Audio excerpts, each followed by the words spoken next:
আসসালামু আলাইকুম সম্মানিত দর্শকবৃন্দ। আজকে আপনাদের সামনে যে ঘাসটি দেখানো হচ্ছে এটি সেই স্মার্ট নেপিয়ার ইন্দোনেশিয়ান ঘাস। দর্শক শ্রোতা, আমাদের এই জমিতে এই ঘাসটি প্রথমবার রোপণ করা হয়েছে।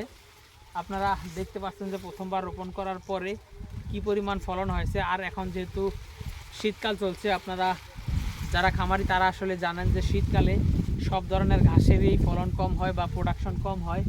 সেক্ষেত্রে ইন্দোনেশিয়ান স্মার্ট নেপিয়ারটাও তার বাইরে নয়। দেখেন, অন্যান্য ঘাসে অনেক বেশি ফুল এসে যায়, কিন্তু ইন্দোনেশিয়ান স্মার্ট নেপিয়ার ঘাসে কিন্তু এখনও ফুল আসেনি। এখন বাংলাদেশে ডিসেম্বর মাসের প্রায় শেষ, একবারে শেষের দিক।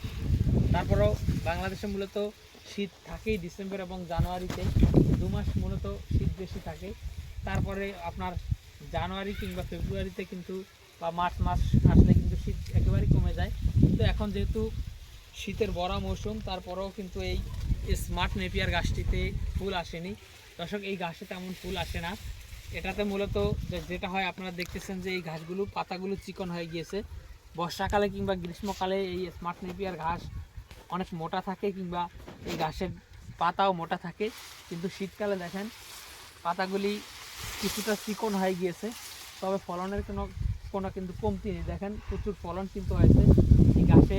প্রথমবার আমরা এখানে লাগিয়েছি গাছগুলো, তারপরও আপনার এক একটি জারে 50 থেকে 60টির মতো চারা অনায়াসে কিন্তু হয়ে গিয়েছে। তো দর্শক, এই গাছটি চিকন হয়ে গিয়েছে, তাই অত বেশি চারা যে এক একটি জারে হয়েছে সেটি কিন্তু বোঝা যাচ্ছে না।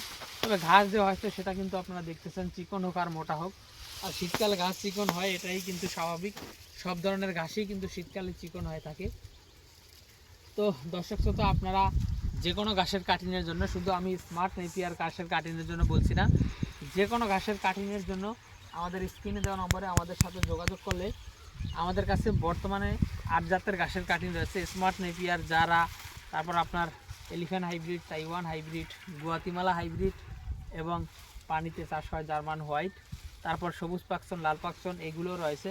তো আপনি যে কোনো ঘাসের কাটিংয়ের জন্য আমাদের স্ক্রিনে দেওয়া নম্বরে আমাদের সাথে যোগাযোগ করলে আমরা সারা বাংলাদেশে এই ঘাসের কাটিংগুলো আপনাদের ঠিকানায় পাঠিয়ে দিতে পারবো। তো দর্শক, আজকে এখানে শেষ করছি। সকলকে অসংখ্য ধন্যবাদ।